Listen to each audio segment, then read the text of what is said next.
Every year ends the same way. A little quieter, a little slower.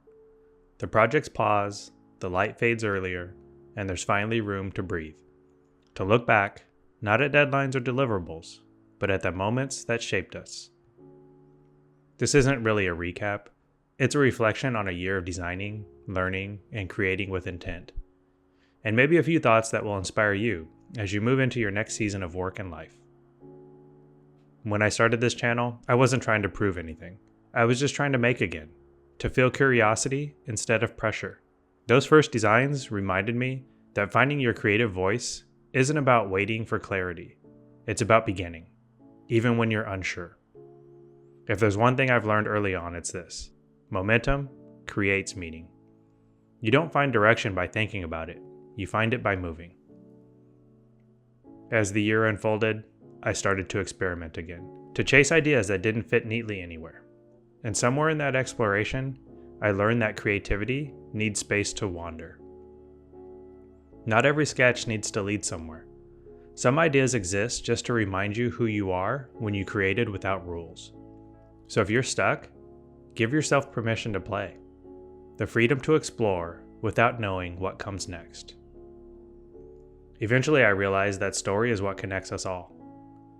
When you understand why something should exist, the design almost writes itself. The buildings stop being objects and start becoming experiences. Design, like life, is a dialogue between imagination and empathy. It's about asking, how should the space make someone feel? And that's a question worth carrying, not just into your projects, but into how you meet people, how you listen, and how you live. By the end of the year, I found myself craving simplicity. Fewer layers, fewer lines, more intention. Refinement, I learned, isn't about adding polish. It's about seeing clearly. The best designs, and maybe the best choices, come from knowing what to leave out. Not because they don't matter, but because space matters more. Design, like mindfulness, is as much about what you remove as what you create. This channel's still small, just a few dozen people quietly watching these ideas take shape, but that also makes it meaningful. Every view feels like a conversation. Every comment, a reminder that connection doesn't need to be loud to be real. What I've come to realize is that every creative act is a mirror. Your work reflects who you are in the moment you make it.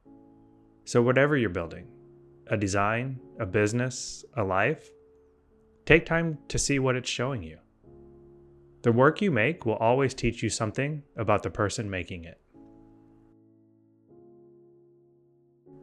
A few years ago, I was ready to throw architecture away, and I started seeing a therapist who encouraged me to put myself out there, to stop hiding behind the work and share what I love, even if it felt uncomfortable.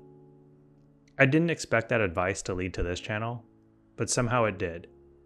And what began as a small act of courage became something bigger, a way to fall back in love with architecture again.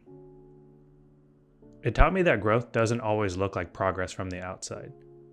Sometimes it's just the quiet choice to show up, even when you don't feel ready. If you've been holding yourself back, maybe this is your reminder that sharing your work can be part of healing too. Most of my days are filled with the firm, community work, and family. This channel fits into the edges of all of that, the early mornings and late nights. But somehow, those edges became the most meaningful part of the day. It reminded me that creativity doesn't always need wide open time.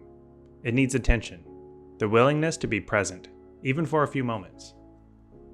You don't have to overhaul your life to find fulfillment. Sometimes it's enough to notice the small spaces you already have and fill them with care.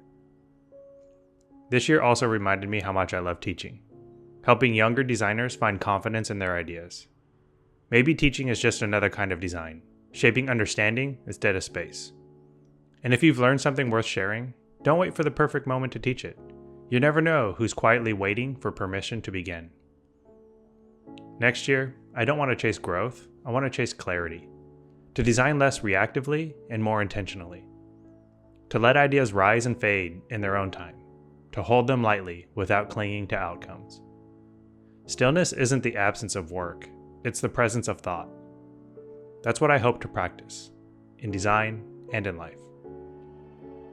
Design isn't just about what we make, it's about who we become while we're making it. If you found this channel, whether today or months from now, thank you. For watching, for listening, for caring about ideas that might otherwise go unheard. Here's to another year of becoming. Stay curious and design with intent.